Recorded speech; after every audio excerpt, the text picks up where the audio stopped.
We've sanded this all down nice and smooth, so now we start drilling in here.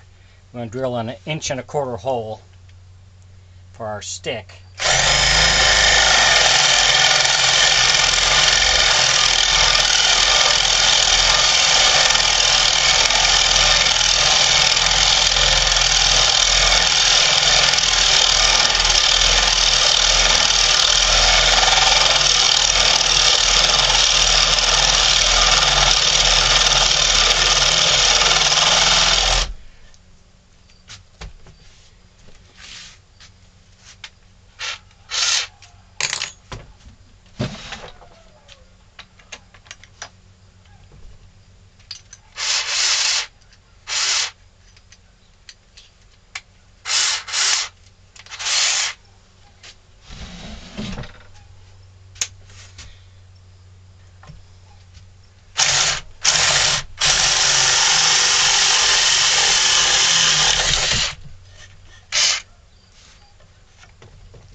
We got our hole drilled.